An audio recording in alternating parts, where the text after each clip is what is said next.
Jæja, þá klukkan orðin 11 og við ætlum bara að fara að byrja þetta. Komið sæl og blessuð og verið velkomin á þennan kynningarfund Umhverfisstofnunar loftslagsstefnur ríkisaðila. Það er að segja ríkisstofnana og fyrirtækja í meirihlutaeigu ríkis. Ég heiti Birgitta Steingrímsdóttir og ég starfa sem sérfræðingur hérna hjá Umhverfisstofnun á sviði loftslagsmála og græns samfélags. Nú í fyrra þá voru gerðar breytingar á loftslagslögum þar sem bætt var inn grein sem kveður á að Stjórnarráð Íslands, stofnanir ríkisins, fyrirtæki meirihlutaeigu ríkis og sveitarfélög skuli setja sér loftslagsstefnu. Og okkur hér á Umhverfisstofnun ber að veita ráðgjöf við þetta verkefni og sömuleiðis að hafa eftirlit með því að þetta sé gert. Og á þessum fundi hér í dag erum við, eins og ég sagði áðan, að taka fyrir loftslagsstefnu ríkisstofnana og fyrirtækja í meirihlutaeigu ríkis og þær leiðbeiningar sem við hérna á Umhverfisstofnun höfum unnið fyrir þessa aðila. Stjórnarráðið, það hefur nú þegar sett sér loftslagsstefnu og þið getið fundið hana á netinu og vinnan við gerð leiðbeininga fyrir sveitarfélögin, hún er ennþá í fullum gangi og það er í rauninni samstarfsverkefni okkar hérna á Umhverfisstofnun og Sambands íslenskra sveitarfélaga og við munum kynna það verkefni vel og rækilega þegar það verður tilbúið. Nú að þessu sögðu, það vil ég samt benda á að þessar leiðbeiningar sem við erum að fara yfir hérna í dag, þær geta sannarlega nýst öllum sem vilja marka sér stefnu í loftslagsmálum, hvort sem það eru fyrirtæki, félagasamtök eða aðrir. Og allt efnið er aðgengilegt á vef Grænna skrefa, grænskref.is og við munum koma betur inn það hérna eftir. Og eins og ég segi, við hvetjum alla sem vilja til þess að nýta sér þetta.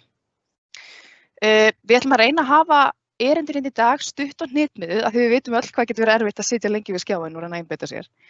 Og ég mun byrja á því að kynna fyrir ykkur græn skref og hvernig gerður loftslagsstefnu á heima undir því verkefni.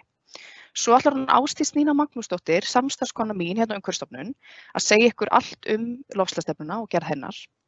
Og svo vorum við svo heppin að fá til liðs fyrir okkur fulltrúa ÁTVR, Landsvirkjunar og Seðlabanka Íslands sem ætla að halda fyrir okkur erindi hinar ýmsu hliðar umhverfisstarfsins.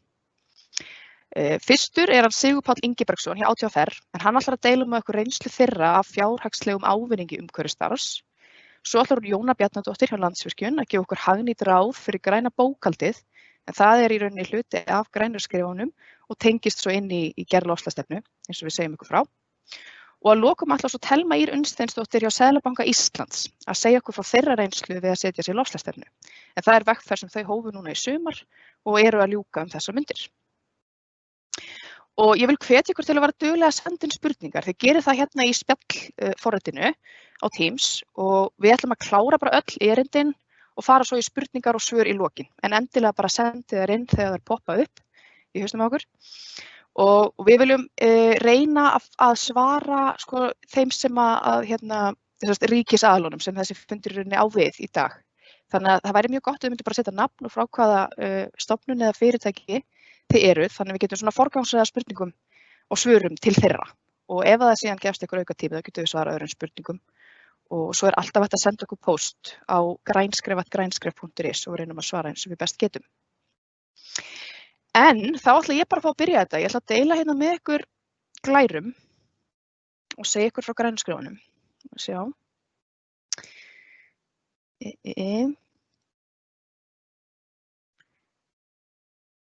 Svona.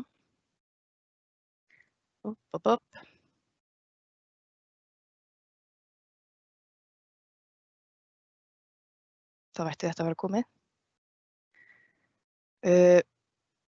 Já, grænu skrefin. Þetta er verkefni sem var sett á laggirnar árið 2014 og aðalmarkmið þessa verkefnis er að draga úr neikvæðum umhverfisáhrifum af starfsemi ríkisins og sömuleiðis að auka þekkingu starfsfólks á umhverfismálum.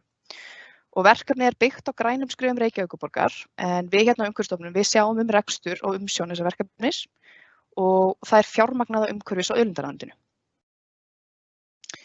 Og þetta verkefni er fyrir ríkisstofnanir og fyrirtæki í meirihlutaeigu ríkis sem vilja vinna markvisst á umhverfismálum í sinni starfsemi, í rauninni í sinni skrifstofustarfsemi og bara efla sitt umhverfisstarf. Og það geta allar stofnanir tekið þátt, það kostar ekkert að vera með og við hérna á Umhverfisstofnun reynum að veita ykkur alla þá ráðgjöf sem þið þurfið og leiða ykkur svona í gegnum þetta verkefni. Og við reynum sömuleiðis að vera duglega að miðla upplýsingum á milli stofnana, svo allir þurfi ekki að vera að finna upp hjólið. Og það sem þetta verkefni snýst er að þetta er í rauninni bara svona sett af aðgerðum sem að stofnanir þurfa að innleiða í sinni starfsemi.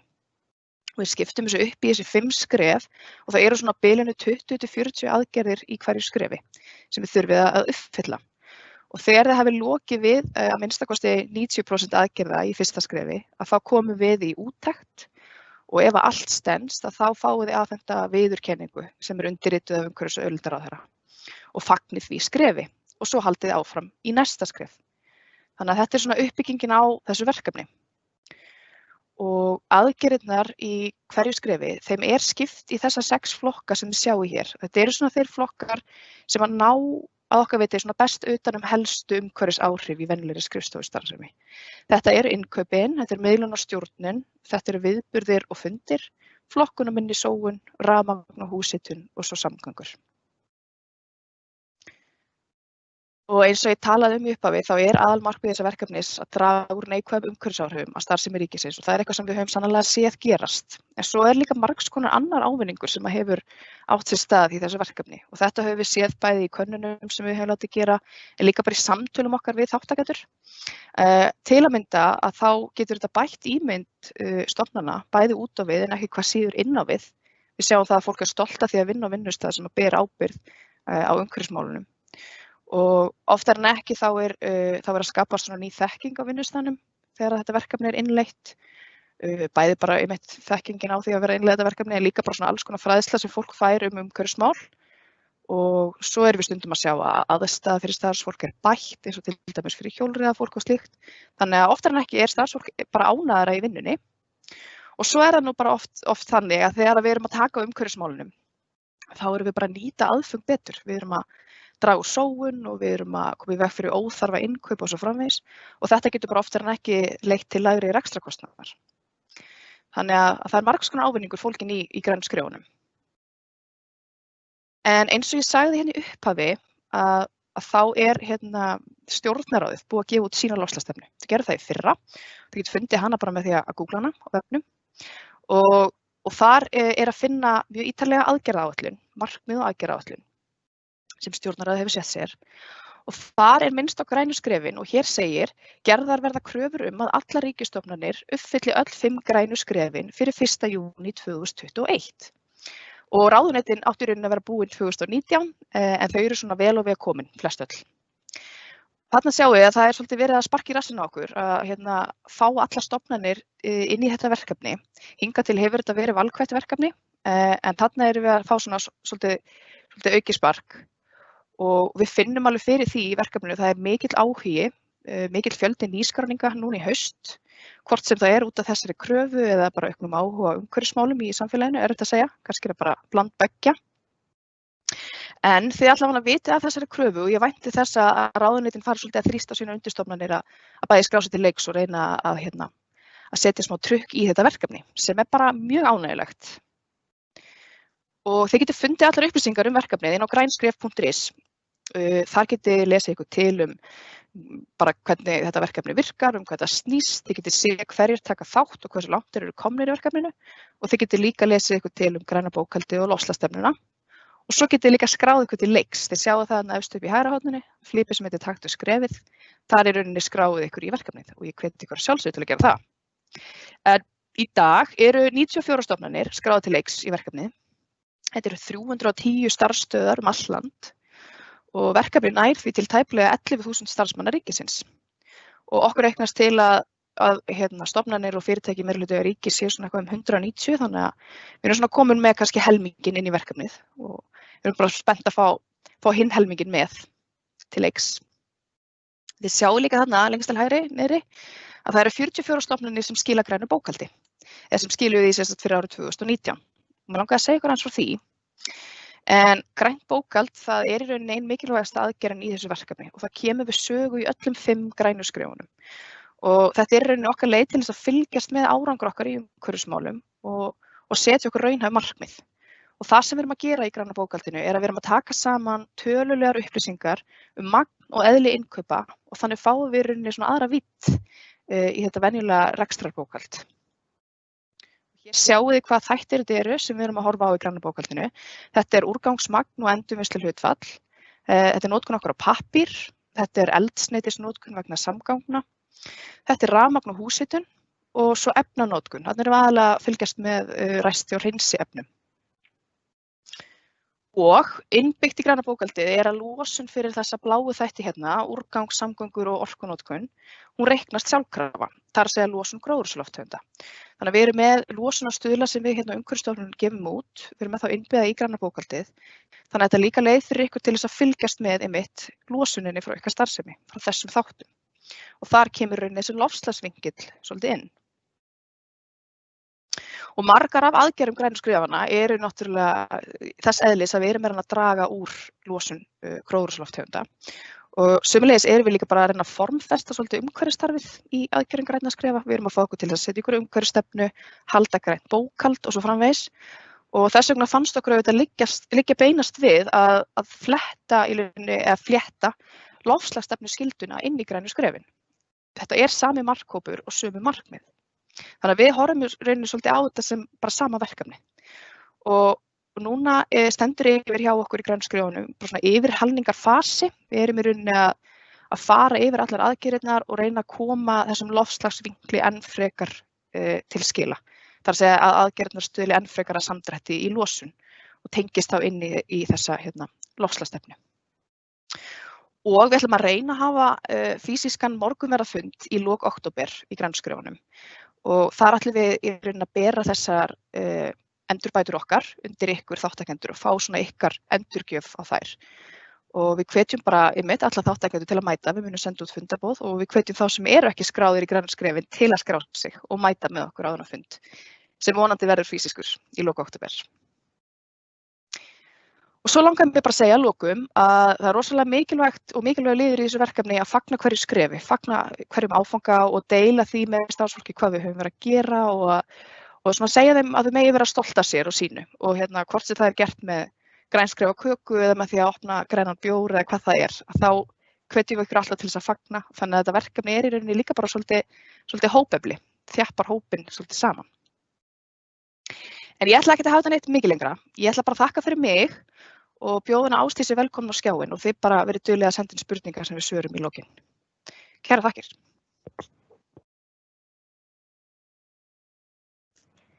Já, takk fyrir Birgitta. Ég heiti Ásdís Nína Magnúsdóttir og starfa sem sérfræðingur hjá Umhverfisstofnun á sviði loftslagsmála og græns samfélags. Og mig langar hérna að segja ykkur aðeins frá leiðbeiningunum sem við höfum útbúið fyrir loftslagsstefnugerðina. Og ég ætla bara hérna að deila skjánum með ykkur. Þetta ætti að vera komið núna. Eins og Birgitta minntist á voru gerðar endurbætur á loftslagslögum vorið 2019 þar sem kom fram ný krafa að Stjórnarráð Íslands, stofnanir ríkisins, fyrirtæki í meirihlutaeigu ríkisins og sveitarfélög skyldu setja sér loftslagsstefnu. Stefnan á að innihalda skilgreind markmið samdrátt í losun gróðurhúsalofttegunda og kolefnisjöfnun ásamt aðgerðum til þess að tryggja að settum markmiðum verði náð. Og nú spyrja sumir sig kannski, af hverju er verið að gera þá kröfu að stofnanir og fyrirtæki í meirihlutaeigu ríkisins setji sér loftslagsstefnu? Og það er gert til þess að meðal annars tryggja að Ísland standi við skuldbindingar sínar á alþjóðavettvangi á sviði loftslagsmála. Það er þá tíðræddur Parísarsamningur. Og svo hins vegar til þess er þessi krafa gerð til þess að tryggja að hið opinbera fari fram með góðu fordæmi þegar kemur að því að draga úr losun gróðurhúsalofttegunda sem er ekki síður mikilvægt. Við höfum útbúið leiðbeiningar gerð loftslagsstefnu sem er aðgengilega á heimasíðu grænna skrefa undir flipanum loftslagsstefna sem ég mun sýna ykkur betur á eftir. Og þar höfum við skipt leiðbeiningunum í 3 parta. Það er gerð loftslagsstefnunar sjálfrar sem ætti ekki að vera meira en það bil 1 blaðsíða. Markmiðasetning og svo mótun aðgerðaáætlunar. Loftslagsstefnan sjálf má standa ein og sér eða tilheyra stærri sjálfbærni eða umhverfisstefnu. Við biðjum ykkur að útlista í henni að minnsta kosti hver framtíðarsýnin er, hvert er yfirmarkmiðið, umfang stefnunar, gildissvið stefnunar, hvernig eftirfylgni verður háttað, hver tengingin við núverandi skuldbindingar er og svo hvernig verður staðið að kolefnisjöfnun. Og þetta er allt saman útskýrt vonandi vel á heimasíðu grænna skrefa og ég ætla að sýna ykkur betur frá þessu þar. Loftslagsstefnan á að taka til alls reksturs ríkisaðila en fyrst sinn verður einungis gerð krafa upplýsingar varðandi samgöngur, orkunotkun og úrgang og þetta eru einmitt þeir 3 þættir sem að þið skilið til okkar í grænu bókhaldi.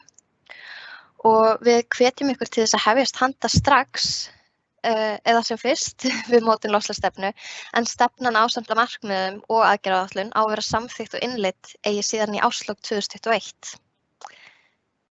Það einungis rúmt ár til stefnu. Markmiðin eins og loftslagsstefnan mega vera hluti af stærri stefnu eða standa sem sérplagg og við biðjum ykkur að notast við smart aðferðafræði þegar þið setjið ykkur markmiðin. Það þýðir að öll markmiðin eiga að vera skýr, mælanleg, aðlaðandi, raunhæf og tímasett og við erum með ágætis leiðbeiningar þetta á heimasíðu Grænna skrefa sem ég mun líka sýna ykkur betur núna eftir.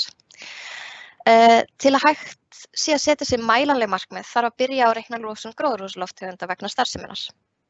Og þá valið viðmiðunarár sem miðað við í öllum markmiðunum. Þar sem að Umhverfisstofnun ber að hafa eftirlit með því að ríkisaðilar innleiði aðgerðir loftslagsstefnu fer stofnuninni fram á ríkisaðilar skili grænu bókhaldi til stofnunarinnar. Og losunarstuðlarnir sem Umhverfisstofnun gefur út eru innbyggðir í þetta bókhald. Og þið sem hafi skilað grænu bókhaldi til okkar áður þekkið þetta vel, en fyrir ykkur sem ekki hafa skilað þessu áður, þá erum við alltaf ykkur til hals og traust og þið getið haft samband við okkur í gegnum grænskröf.is og svo mun Jóna Bjarnadóttir forstöðumaður umhverfissviðs Landsvirkjunar segja snögglega frá nokkrum góðum ráðum fyrir grænt bókhald núna á eftir. Umhverfisstofnun hefur útbúið reikni sem á að auðvelda ykkur að áætla nauðsynlegan samdrátt í losun gróðurhúsalofttegunda núna í markmiðasetningu. Og hérna sjáum við þessi drög sem við erum komið með, en við eigum eftir að ganga frá minniháttar uppsetningaratriðum. Og við vonumst eftir að geta birt þetta á heimasíðu Grænna skrefa næstu viku. Í þessum reikni munið þið geta sett inn tölur úr græna bókhaldinu hjá ykkur ásamt yfirmarkmið ykkar og þá getið þið leikið ykkur að því að áætla hversu mikið þið þurfa að draga saman í mismundi losunar þáttum til þess að ná settu yfirmarkmiði. Og hérna sjáum þið yfirmarkmið Umhverfisstofnunar í loftslagsmálum en við höfum sett okkur það yfirmarkmið að draga saman 40% í losun gróðurhúsalofttegunda miðað við árið 2018 fyrir árið 2030. En það mun fela í sér að draga saman 20% í orkunotkun, flugsamgöngum og úrgangi frá stofnuninni og svo 55% minnkun á losun af völdum vegasamgangna en það langsamlega stærsti losunarvaldurinn hjá okkur í Umhverfisstofnun. Og þá höfum við beitt svipaðri aðferðafræði þar sem við vorum að skoða hvað við myndum þurfa að draga mikið úr í hverjum þætti til þess að ná þessu samanlagða, þessari samanlagður minnkun 40%. Markmiðin verða að fylgja aðgerðir og aðgerðir skulu vera tímasettar og hafa tilgreindan ábyrgðaraðila, en einnig mælt með því að áætla áhrif á losun og kostnaði ef það er hægt. Hér sjáum þið brot af aðgerðaáætlun Umhverfisstofnunar og okkar stefna ásamt markmiðasetningu og aðgerðaáætlun sett til 3 ára fyrir utan yfirmarkmiðin sem eru sett til 2030 og eiga svona helst ekki að breytast. Nema þau verði metnaðarfyllri ef okkur gengur rosalega vel. Eins og þið sjáið höfum við tengt umhverfisþáttinn samgöngur við áherslur sem við höfum sett okkur í okkar umhverfis- og loftslagsstefnu og við tengjum það síðan við markmiðið að hlutfall samgöngusamninga verði 65% árið 2022 og til þess að tryggja að við náum þessu markmiði höfum við látið fylgja með 6 aðgerðir sem allar eru tímasettar og hafa tilgreindan ábyrgðaraðila. Verkefni ársins að áætla síðan hver áhrif hverjar aðgerðar á losun og kostnað. Þó að okkar aðgerðaáætlun líti svona út, því það ekki að ykkar þurfa að vera eins. Hún má í raun og vera hvernig sem svo lengi sem hún inniheldur tímasettar aðgerðir með tilgreindan ábyrgðaraðila. Núna langar mig að deila með ykkur leiðbeiningunum sem við erum með á heimasíðu Grænna skrefa. Ég held ég þurfa aðeins að laga hvernig ég að deila með ykkur.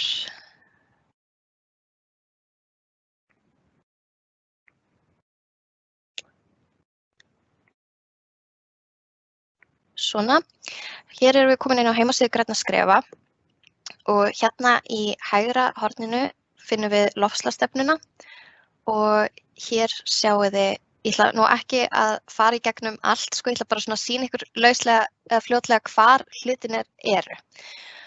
Og ég mæli með því að byrja á að lesa fyrst hérna verkefnið og undirbúningsferlið og hérna í verkefnið þá svona útskýrum við aðeins betur hvað felst í þessu og hvers vegna verið að biðja ykkur að gera þetta og við förum síðan aðeins yfir svona ýmis hugtök sem að kannski eru óþekkt fyrir mörgum ykkar eins og losun gróðurhúsalofttegunda og skil á losunartölum til Umhverfisstofnunar. Þetta eitthvað sem við förum yfir til þess að þetta sé ekki eitthvað alveg óskiljanlegt. Og hérna í undirbúningsferlinu þá förum við yfir nokkur góð ráð sem gott að hafa í huga eins og fyrstu skrefin og svo aðeins meira græna bókhaldið og skili á því til okkar. Svo hér að finna í ítarefni, þar eru ýmis góð plögg sem vert að rýna í til þess að fá innblástur eins og okkar loftslagsstefna og loftslagsstefna stjórnarráðsins og svo ýmislegt heimsmarkmiðin og svo framvegis. Hérna í loftslagsstefnunni getið þið fundið dæmi og nánari útlistun allt sem við biðjum ykkur að setja í loftslagsstefnuna sjálfa. Hérna til dæmis í yfirmarkmiði, þá komum við bara með frekari upplýsingar og svo dæmi. Þannig þetta á svona að vera nokkuð skýrt hvað við erum að biðja ykkur að skila til okkar. Ef þið farið síðan hérna í markmiðasetningu, þá erum við með skýra leiðbeiningar hvað við erum að biðja ykkur þegar við biðjum ykkur að setja smart markmið og þá erum við með svona leiðbeinandi spurningar sem gott að hafa til hliðsjónar þegar þið eruð í þessari vinnu í ykkar umhverfisráði og þetta á svona auðvelda ykkur að setja ykkur góð markmið sem auðvelt að fylgjast með og stuðla að þessu yfirmarkmiði. Og svo það aðgerðaáætlunin hér sem kannski það sem við erum komin skemmst á veg með en við stefnum á að vera komin með aðgerðabanka fyrir ykkur svona á fyrstu 3 mánuðum næsta árs. Og þar munum við taka inn allskyns aðgerðir sem að við höfum fengið til okkar sem að eru vandaðar og við teljum að geta nýst mörgum. Þó vil ég samt segja að þó að aðgerðabankin verði ekki komin inn fyrir kannski í mars á næsta ári, það ekki því til fyrirstöðu að hefjast handa núna. Og við mælum einmitt með því bara að fólk byrji sem fyrst og það alltaf hægt að aðlaga stefnuna, aðgerðaáætlunina og markmiðin þegar nýjar upplýsingar koma upp og það ekkert að því að aðlaga aðgerðaáætlunina þegar að nýjar upplýsingar koma fram. Núna langar mig aðeins að sýna ykkur bara hérna hvar þið getið fundið okkar umhverfisstefnu á heimasíðu Umhverfisstofnunar og þá farið það bara aust.is og svo veljið hérna Umhverfisstofnun í flipanum hér og veljið innra umhverfisstarf. Og við erum með umhverfisráð sem hefur staðið sig alveg gífurlega vel og í þessari vinnu og við erum stolt af því sem þau hafa gert. Og eins og þið sjáu hérna í umhverfis- og loftslagsstefnunni þá þetta í raun og veru þá inniheldur þetta allt þannig að það sem við biðjum ykkur að skila til okkar líka og þið getið svona kíkt á þetta ef þið viljið fá innblástur. En það þarf ekki að vera eins. Það bara ef þið viljið svona hafa eitthvað til þess að móta ykkur eftir. Og þetta þarf heldur ekki að vera svona ítarlegt. Það bara allt í lagi ef þetta bara svona undir ein blaðsíða eins og kemur fram á heimasíðu Grænna skrefa. Og svo langar mig að sýna ykkur hérna okkar hvar þið getið fundið okkar loftslagsmarkmið sem ég sýndi ykkur hérna áðan á glærunni hjá mér. Ég ætla ekki að sýna ykkur það aftur en það hér. Og svo það aðgerðaáætlunin sem ég sýndi ykkur brot úr áðan og hún talsvert lengri þannig ég ætla svo sem ekki að fara yfir hana en mér langar bara svona að opna hana með ykkur og sýna ykkur að hvernig við setjum hana upp að þá veljum við alltaf hérna umhverfisþátt sem hérna til dæmis orkunótkun og úrgangur eða samgöngur. Svo erum við með áherslu sem við höfum sett okkur í umhverfis- og loftslagsstefnunni okkar og svo koma undir markmiðin sem sem sagt undir þessum yfirmarkmiðum að hafa náð 40% samdrætti fyrir 2030 og svo fylgir hverju markmiði fylgir aðgerð eða aðgerðir jafnvel. Og það síðan settur tímarammi og ábyrgðaraðili og við höfum svona litakóða þetta hjá okkur.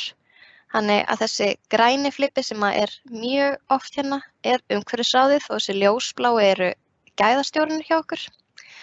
Og þarna okkur fannst þetta henta okkur vel, en eins og við segjum þá megið þið í raun og veru bara aðlaga þetta eftir ykkar hentisemi og við viljum bara endilega að þið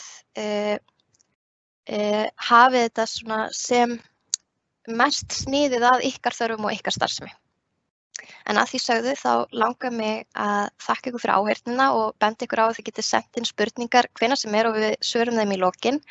Og svo langar mig að bjóða Sigurpáli frá ÁTVR að taka orðið. Takk fyrir. Já, takk. Heyrist í mér? Það heyrist í þér og þú ert komin í mynd. Já, takk. Gaman að vera með ykkur. Ég ætla að segja ykkur aðeins frá fjárhagslegum ávinningi af innleiðingu á sjálfbærni, en við hjá ÁTVR höfum unnið að samfélagslega ábyrgð frá aldamótum og við erum alltaf að reyna að bæta okkur hverju ári og núna síðast höfum við setjað svona fjárhagslega mælikvarða á aðgerðir og eins og var að benda á það, þá byggir þetta svolítið á mælingum og við erum svolítið trúir þessu. Þú getur ekki stjórnað því sem þú ekki mælir. Lykillinn að setja sér markmið og mæla árangurinn. Og ég ætla að segja ykkur nokkuð dæmi. Við hjá ÁTVR erum 93% endurvinnslu hlutfalla úrgangi. Mest af því bylgjupappa og plast. Og þetta eru 300 tonn á ári. Og ef úrgangurinn var urðar eins og var gert á síðustu öld, þá þurfti að borga í förgunargjald 5 milljónir. En við flokkum þetta og pressum og seljum og fáum 2 milljónir. Þetta 7 milljónir í mun í bókhaldinu. Þetta bara eins og ein góð Tesla, bara það. Annað dæmi, ÁTVR, við erum með 55.000 reikningar sem við fáum ári. Og við höfum verið að innleiða rafræna reikninga og við erum með 41.000 reikningar sem koma rafrænir.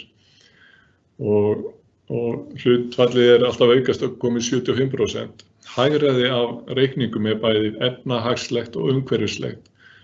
Og fjármál- og efnahagsráðuneyti hefur gefið út að það sé sparnaður á 1000 kall á hvern reikning. Þetta þýðir að það 41 milljón í virðiskeðjunni sem minnkar sóun. En þetta ekki bara fjárhagslegt, þetta líka umhverfislegt og rannsóknir sýna að munurinn 63% á því að rafræna gagnvart pappírnum. Og ég hvet ykkur bara til þess að ræða þetta líka bara innleiðinguna við bara fjármálastjórn hvernig hlutfallið Þriðja dæmið, við kaupum 50.000 lítra á jarðefnaeldsneyti til þess að knýja bílaflotan okkar og við þurfum að borga 10 milljónir ári rúmar fyrir það. Ef að bílarnir okkar væri allir komnir rafmagn, við erum bara rétt að byrja á því, þá væri munurinn 2,5 milljónir, þá þurftu að borga rafmagni sem meðal annars Landsvirkjun búa til, 2,5 milljón. Þarna eru 7 milljónir sem að munar.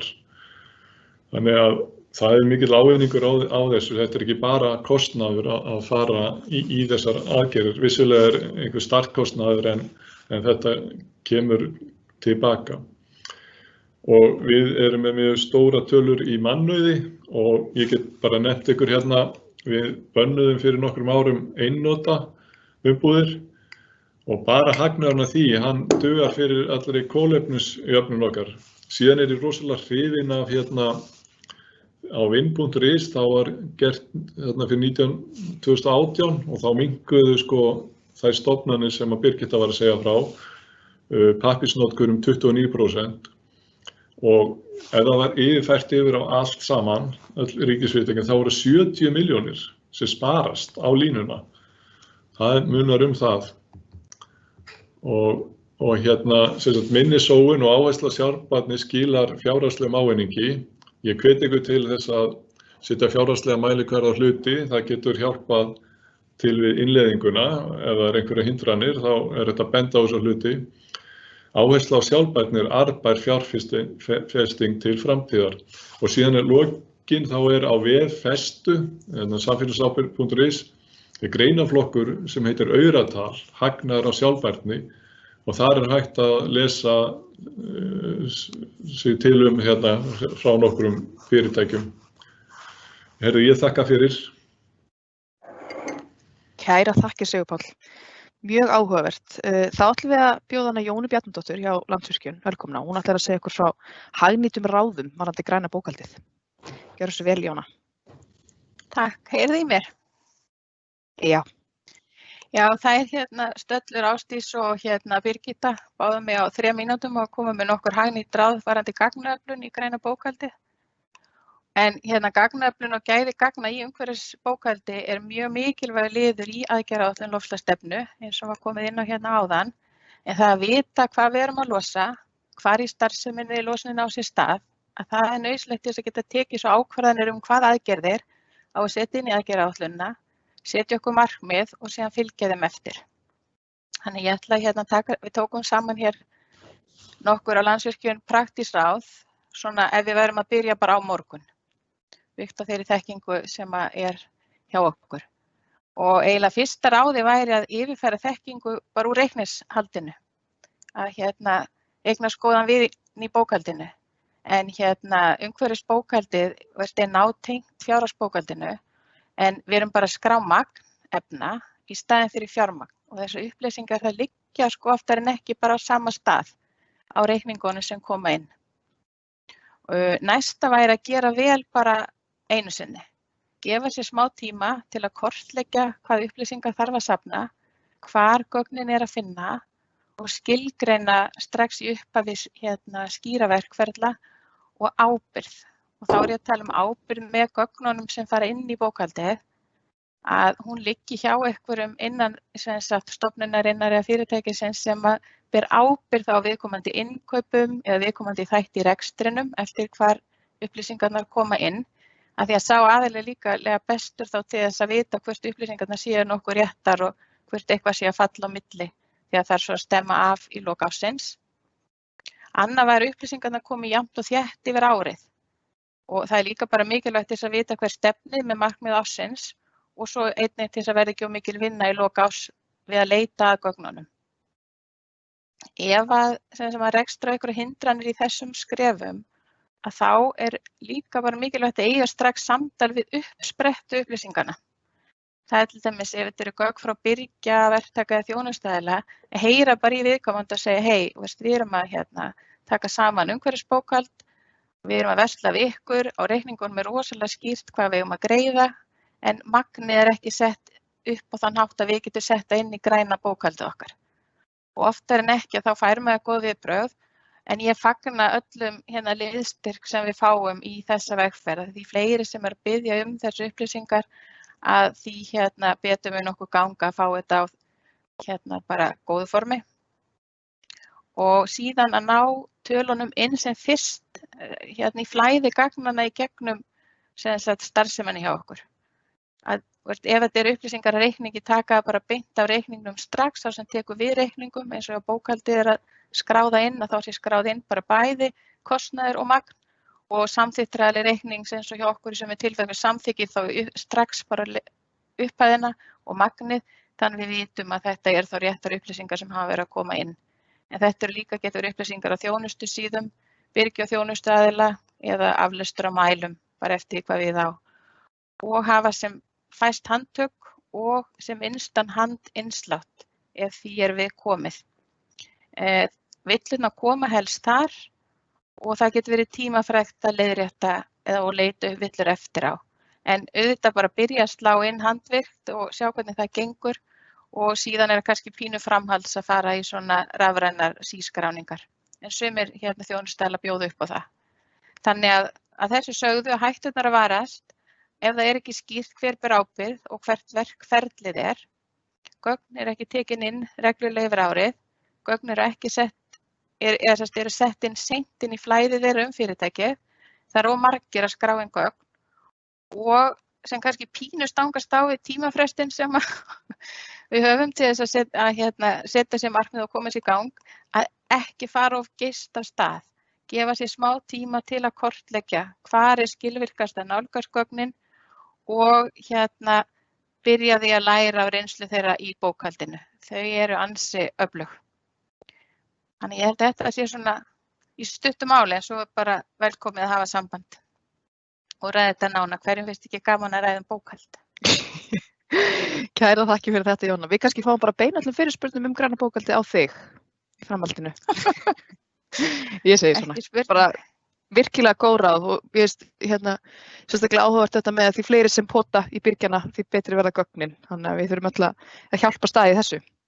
En þá það síðasta erindið okkar, hún Thelma Ýr Unnsteinsdóttir frá Seðlabanka Íslands og hún ætlar að segja okkur frá þeirra vinnu við gerð loftslagsstefnu. Þau hófu þessa vinnu bara núna í sumar, þannig að þau eru svona fersk í þessu og voru gaman að heyra hvernig hefur gengið hjá þeim.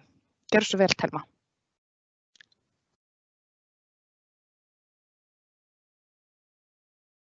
Við heyrum ekki í þér, Thelma, þú ert ennþá á mute.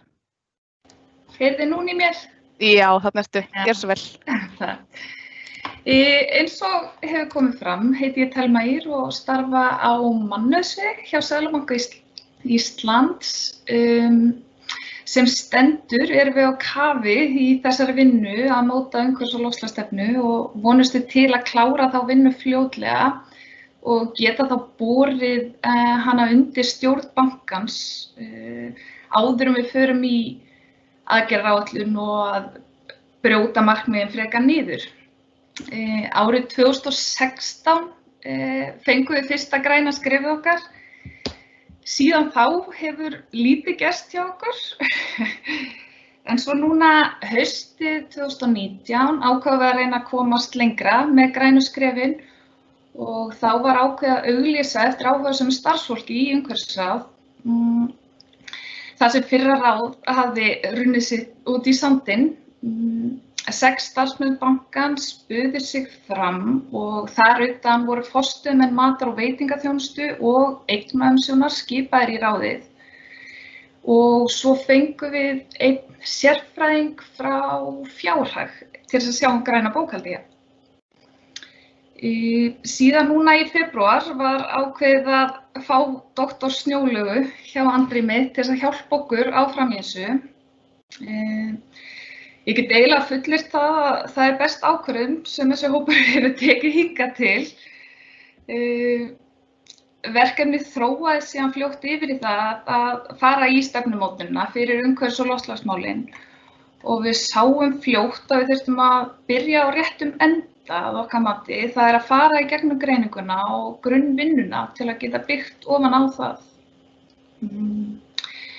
Umhverfisráðið hefur haldið vinnustofur þar sem við höfum verið að fara í gegnum kjarnastarfsemi Seðlabankans og hvernig við viljum sjá hann í framtíðinni þegar kemur að umhverfis- og loftslagsmálum. Sú vinna var unnin undir stjórn Snjólaugar og var mjög skemmtileg og mikið af góðum hugmyndir sem komu frá starfsfólkinu þar og það reyndist okkur mjög hjálplegt að hafa starfsfólk með mismunandi bakgrunn og sérsvið innan bankans í þeirri vinnu. Helstu áskoranir okkar í þessari vinnu eru eins og svo oft áður tímaskortur. Það eru náttúrulega allir sem eru að vinna í þessu hjá okkur í öðrum verkefnum innan bankans en og þau verkefni ganga fyrir í flestum tilfellum. Það er hins vegar mikill kostur að hafa eitthvað sem heldur okkur svolítið við efnið, að draga okkur örlítið tilbaka þegar við ætlum að fara að sinna okkar sérfræðistörfum svona inn á sviðunum. Svo er náttúrulega allar okkar vinnustofur, ég held að það náðu að hittast einu sinni svona í raunheimum, en út á dollu þá erum við búin að vera að þessu í gegnum bara svona í gegnum tölvuna, en það hefur verið bara mjög hjálplegt. Þú veist, ég held að fólk gefur sér meiri tíma í það líka að koma og hittast svona. En svo verður það spennandi að sjá hvort bankinn og starfsmenn bankans verður ekki sammála okkur í þessum metnaðarfullu markmiðum sem við erum að skrifa í stefnunni okkar og Ég allavega ótrúlega spennt fyrir þessu og ég búin að læra ótrúlega mikið á þessari vinnu í þennan stutta tíma og ég hlakka til að sjá hvar við verðum eftir 30 ár, hvort við mössum ekki þessi markmið. Glæsilegt, við erum líka mjög spennt að sjá hvað gerist eftir 30 ár. Takk fyrir þetta Telma og þið öll og ég hveti ykkur sem að hlusta til að senda líka spurningar á Telmu, Sigurð Pál og Jónu ef einhverjar eru. Þau ætla að vera með okkur og svara spurningum. En þá bara skulum við vinda okkur í að svara. Hún Gitta, samstarfskona okkur innan Umhverfisstofnun, hún ætlar að demba á okkur spurningunum. Já, það bara ef ekki að byrja bara á byrjuninni. Fyrsta spurningin sem kom inn var hvort að framhaldsskóla þurfa að marka sér loftslagsstefnu hver og einn eða hvort það sé gert ráð fyrir hún sé sameiginleg? Já, það hver og einn skóli, hver og einn aðili, stofnun, fyrirtæki verður að gera sína eigin stefnu. Já, og það vegna þess að þó að framhaldsskólar eigi ýmislegt sameiginlegt og þeir geta örugglega leita ráða hjá hvor öðrum, þá starfsemin samt alltaf öðruvísi í hverjum skóla fyrir sig. Og það geta verið mismunandi umhverfisþættir sem að þarna eru stærstu losunarvaldanir, þannig við mælum með því að hver skóli gerir það sjálfur. Og það ekki bara sú ástæða, heldur líka vegna þess að við trúum því að ef það hópur innanhús sem að sér það að móta stefnuna, að þá verður henni fylgt betur eftir.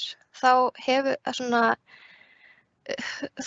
á starfsfólki stefnuna og svona meira til í að stuðla að því að henni verður raunverulega fylgt eftir. Frekar en þetta komi bara frá einhverjum sem að hefur enga sérstaka tengingu við skólan. Næsta spurning hvort að aðgerðir grænum skrefum ná til fæðu, þá bæði stefnu í matarsóun og líka takmörkun á fæðu sem er stórt kolefnisspor. Þetta eitthvað sem að, já. Já, ég ætla bara að segja að já, það gera það sannarlega. Við hefum sérstaklega tekið á matarsóun og við erum að reyna að fá stofnanir til að versla inn lífræn matvæli og að auka framboð á grænmetisfæði. En þetta samt eitthvað sem við í yfirhalningunum núna ætlum að taka enn frekar inn og sérstaklega í takt við nýja innkaupastefnu matvæla fyrir ríkisaðila, kannski alltaf að auglýsa hana hér. Hún kom út í fyrra, hvet ykkur til að kynna ykkur hana.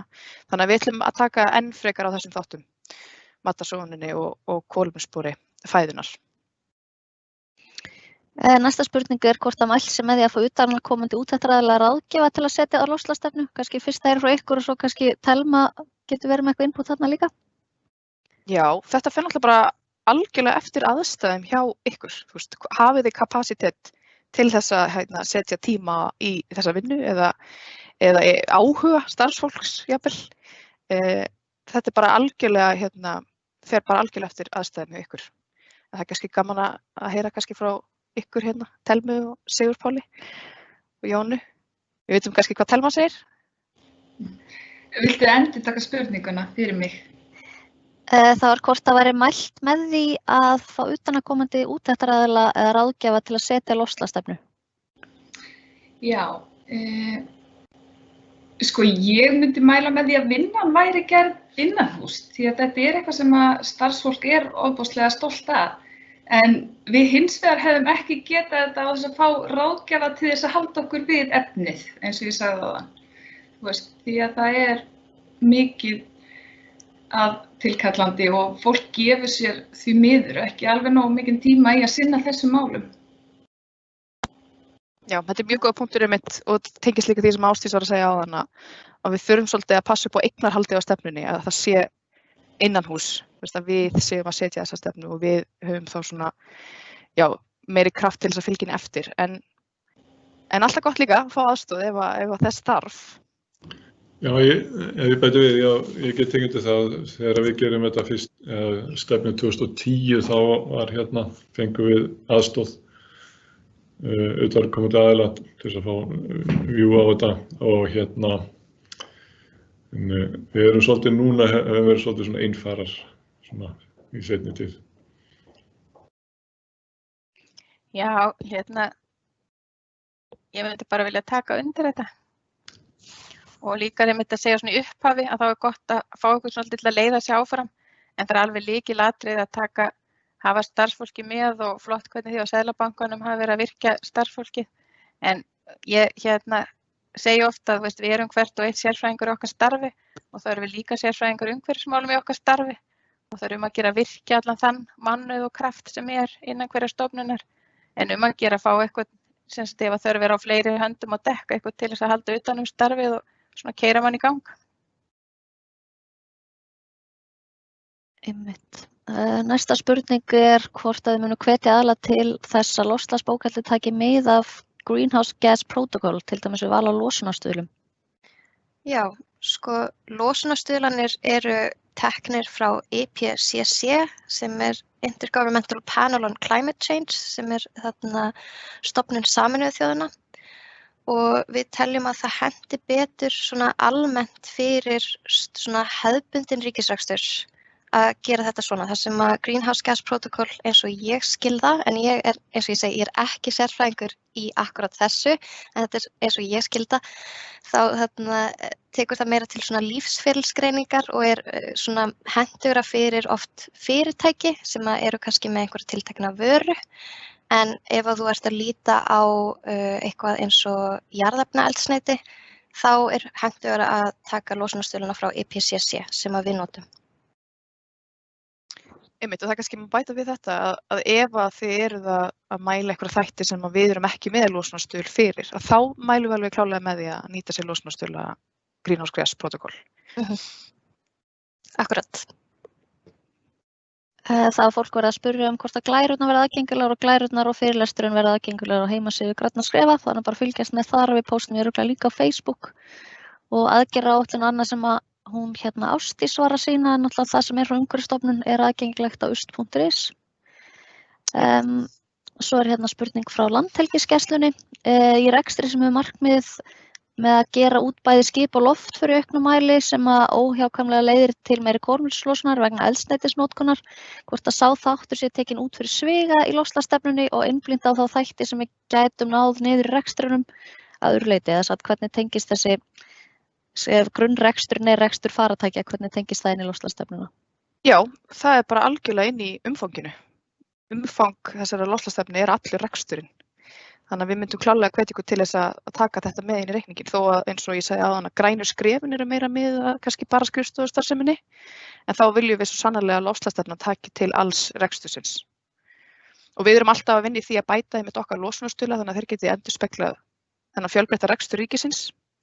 Og erum við að fara að uppfæra þá núna í október. Þannig að þá verðum við komið með alls konar skemmtilega skipolíu og flugvéla bensín losunarstuðla. Þannig að bíðið spennt til því. Svo spurning frá Verkmenntaskólanum á Austurlandi hvort að samgöngusamningar séu alltaf þess eðlis að þeir kosti stofnanir fjármagn. Og ég sá líka Menntaskólanum í Tröllaskóla var búin að svara þessu allan fyrir sig að þeir vildu segja að skólarnir í okkar skóla séu samgöngusamningarnir þannig að þeir kosti ekki fjármagn. Fyrir utan að það voru settur upp raffræðslustöðvar, þannig að ég veit ekki hvort það vilja bæta ykkur við, hvort að samgöngusamningar kosti alltaf fjármagn. Má ég aðeins bæta hann á við? Já, takk þú þennan bolta. Sko, þetta var góð spurning. Við höfum verið að mæla hjá okkur og byrjuðum með svona heilsuviku. Einu sinni þá kom við út, kjölfarið þá fórum við heilsurækt meiri og samgöngusamningar einn hluti af því. Við erum að borga nokkuð pening í þetta, en það sem við hefum séð að heilsufar hjá starfsmönnum hefur batnað á þessu tímabili og við teljum að þetta séu fjarvistir frá vinnu hjá okkur hafa verið mjög lágar og við hefum metið þá 40 til 60 milljónir sá hagnaður. En á móti þá kosti þetta 10 milljónir út. Þannig að þetta bara fjárfesting í mannauði og góðri heilsu og það kemur bara allt gott í bónus. Það frábært að fá svona dæmi eins og frá þér Sigurpáll. Svo langar mig að minnast að það að landmælingar gáfu okkur nýlega afhentu okkur nýlega sína aðgerðaáætlun og þar voru þau með aðgerð sem að ég persónulega er mjög hrifin af en það kannski ekki allar stofnanir sem geta innleitt þetta en þau ætla að leyfa sínum starfsmönnum að stimpla sig inn í vinnu í 10 mínútur á dag á meðan þau eru að koma sér í eða úr vinnu svo lengi sem að það er gert með vistvænum samgöngum, saman hvort þau eru að labba eða hjóla eða taka strætó. Þannig að mér fannst það virkilega flott og þau eru einmitt þá líka ekki bara stuðla að því að það verði dregið úr losun gróðurhúsalofttegunda heldur líka að almennri velferð og ánægju starfsmanna, sem bara frábært. Einmitt. Næsta frá skógræktinni sem hefur lokið við gerð loftslagsstefnu og að klára núna 3. skrefið og þeir hafa verið að vinna með þetta fyrir alla starfsemina, ekki bara skrifstofustarfsemina og verið að benda á að endurnýjun bílaflota yfir umhverfisvænlegir séu bæði kostnaðarsöm og sumum tilfellum ekki í boði, þá kannski sérstaklega það sem er langt á milli og sem við könnumst við hjá Umhverfisstofnun. Hvort það sé eitthvað tips hvernig stofnanir eiga að leysa það? Já, við þurfum bara svolítið að bíða og vona að tæknin verður betri. En varðandi einmitt kostnaðinn, þú veist, þetta bara eins og við hjá Umhverfisstofnun þegar við vorum að setja okkar stefnu fram, að við þurfum bara svolítið að átta okkur á því hversu mikið við gætum sett í þessi orkuskipti í bílaflotanum og svona yfir þetta tímabil, þetta 2030, 10 ára tímabil, deila því bara svolítið niður. Þú veist, við vitum að við eigum ekki pening til þess að bara skipta öllu bílaflotanum yfir núna og svo erum við sömuleiðis líka að gera ráð fyrir því að tæknin verði betri og að við munum kannski árið 2025 geta verið með fleiri rafbíla eða eitthvað slíkt. En við tökum alveg tillit til þess bæði í grænum skrifunum og loftslagsstefnugerðinni að það er ekki hægt að fara í allt núna. Svo náttúrulega kannski, bæti við að því að hjá okkur í Landsvirkjun við náttúrulega erum að fara bæði keyra bara hér á götum Reykjavíkur og svo upp á hálendinu. En þetta snýr svolítið með því að við komið endurnýjum bíla að velja þann kost sem er bestur á þeim tíma, en líka hvernig nýtur bílaflotaðinn. Ertu að nýta þú getur nýtt lítinn rafmagnsbíl á sumrin að keyra á milli svæða þar sem það er hægt, en síðan eftir hver álagið eða hvert þú ert að fara og færð að þá veluru kraftmeiri bíl eða stærri bíl eða bíl sem er kannski ekki í dag hægt að setja á rafmagn eða flesta bílar endur hægt að setja á einhvers konar umhverfisvænt eldsneyti. En hjá okkur að þá forgangsröðum við þessu bæði eftir bara hvað er í boði á hverjum tíma og erum áætlun til núna 2030 að reyna að skipta öllum flotanum út og hætta alveg að nota jarðefnaeldsneyti, en líka bara flotastýringin, hvaða bíl veluru við hvað tilefni. Og ég ætti ekki að vera að segja hvaða bíl, ég ætti að vera að segja hvaða faratæki eða ferðamáta. Þegar á höfuðborgarsvæðinu erum við náttúrulega líka bara, er þetta hjólið að labba á milli staðar, en ef maður er úti í mörkinni þá er bílinn oftast það sem er fyrir valinu. Sigurpáll var líka með eitthvað pælingar í þessu og það ekki í sinni kynningu kostnaðinn versus hvað sparar mikið. Já, ég sagði bara áðan að þegar þú veist magntölurnar þá væri kostnaðurinn eins og hjá okkur rúmlega 10 milljónir miðað við verðið í dag, svo getur það hækkað. En ef við næðum að rafvæða okkar alla bíla sem er markmiðið 2030 eftir 20 ár, þá þurfum við bara að borga 2,5 milljón. Þannig eru 7 milljónir sem eru á ári í hagnað. Næsta spurning er svolítið til Jónu, hvort að Landsvirkjun hafi þróað gagnagrunn til þess að halda utan græna bókhaldið þar sem að umfangi hjá ykkur hlýtur náttúrulega að vera talsvert stórt. Já, við erum með vöruhúsgagna og þar sem við keyrum þessu upplýsingar inn og setjum þær svo inn í svolítið sem við köllum bara mælaborð umhverfisgagna, því að náttúrulega fullt af öðrum gögnum sem við erum að safna og erum að reyna eftir megni að setja alltaf inn sítengingar þá við Birgi og þjónustuaðila eða okkar eigin mælingar. Þannig já, við erum með mælaborð umhverfisgagna og vöruhúsgagna þar á bakvið. Næsta spurning frá Fiskistofu birting á gögnum, hvernig er best að birta upplýsingar magni innkaupum svo sem pappír fyrir starfsfólki í stofnun sem er með dreifða starfsemi, hvort er eitthvað sem vill kommenta á það, hvort eitthvað hafi reynslu á slíku til dæmis gegnum Workplace eða annað? Já, einmitt. Við Umhverfisstofnun, við hefum nú bara gert þetta þannig að við birtum yfirleitt þegar við erum að kynna græna bókhaldið fyrir okkar starfsmönnum, að þá birtum við yfirleitt bara heildartölur. Við hefum ekki verið, eða þú veist að pæli einmitt hvort að við séum að skipta magntölunum niður á starfsstöðar, við hefum ekki verið að gera það. Við erum bara með gamla góða grafið þar sem við birtum bara heildartölu fyrir alla stofnunina, en ég veit ekki, gaman að heyra að þið hefðu einhverja reynsla þessu? Ég skal segja hvernig við höfum aðeins gert þetta. Við fylgjumst vel með þessum pappírinn og höfum reiknað niður stöðugildi og við höfum sett bara þetta við prentaran. Það sem við erum eitt svona sameiginlegan, þannig að sjá allir þegar þeir eru að sækja bréfið. Þetta mjög sniðugt, Sigurpáll. Og þá sjá með markmið næsta árs og síðan erum við skrifum fréttir á Workplace, hvernig hefur gengið. Mjög gott. Þetta mjög sniðugt. Þá snýr fólk við á punktinum þegar það komið að prentaranum. Já, það sumir koma með samviskubit þegar það koma, en markmið okkur ekki að láta fólk á samviskubit, sko. Nei, þetta góð leið. Illa. Mjög góð leið og mér langar að benda hérna á að við erum með Facebook-hóp sem heitir Samráðsvettvangur grænna skrefa sem fyrir ríkisstarfsmenn sem að vinna að grænum skrefum og ég vil endilega hvetja ykkur til að skrá ykkur í hópinn ef þið eru ríkisstarfsmenn sem eru að starfa í grænum skrefum og þar einmitt hægt að deila svona reynslu og spyrja spurninga og við hvetjum ykkur til að vera með í því. Já, ekki bara halda áfram. Það verið að spyrja hvernig tekið á sértækum þáttum í starfsemni sem falla ekki undir þessar 5 meginflokkar sem við erum að vinna með í grænum skrefum og græna bókhaldinu og það til dæmis tekið dæmi frá Landsvirkjun þar sem losun frá orkuvinnslunni. Hvernig tekið til þessara annara þátta?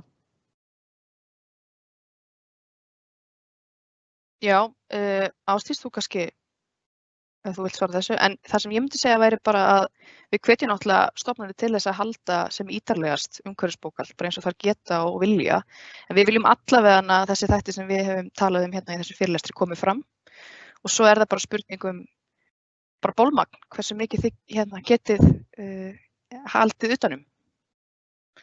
Ykkur við þetta bæta, Ásdís?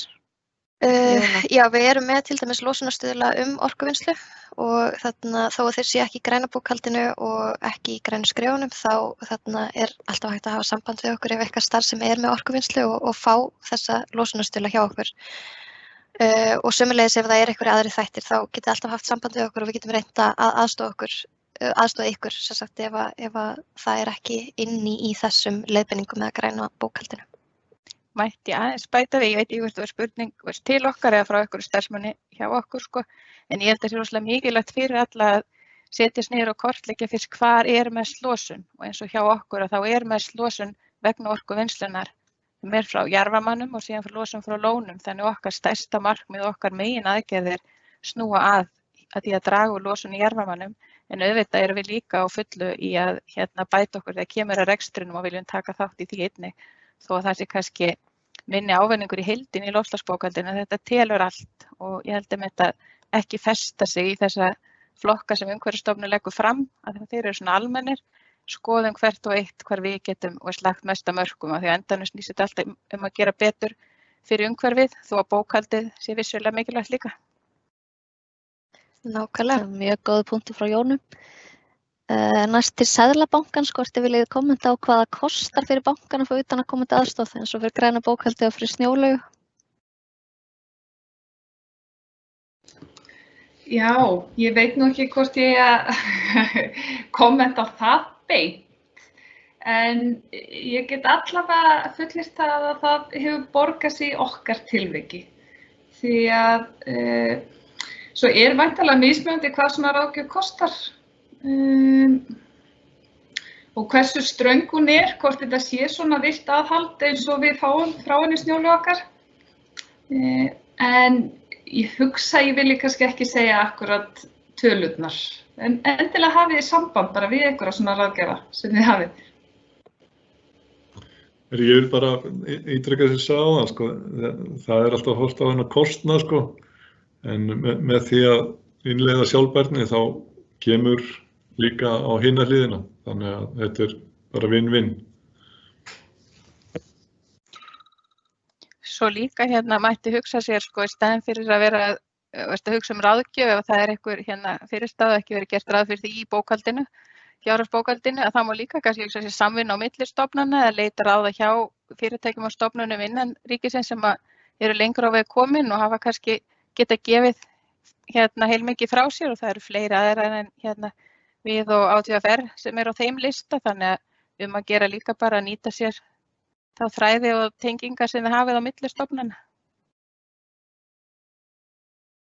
Talandi svona samstarf, það var einmitt næst bara komment frá Verknámsskólanum á Akureyri að þar eru framhaldsskólarnir á Norðausturlandi að vinna sameiningu að gera stefnunar af því að það sé margt líkt með þeim og svo tekur hver svo bara inn sín séreinkenni sem ég held að sé bara frábært, gott að fá stuðninga af hver öðrum. Algjörlega. Bara mjög flott. Herðu, ég held að við verðum að fara að hætta.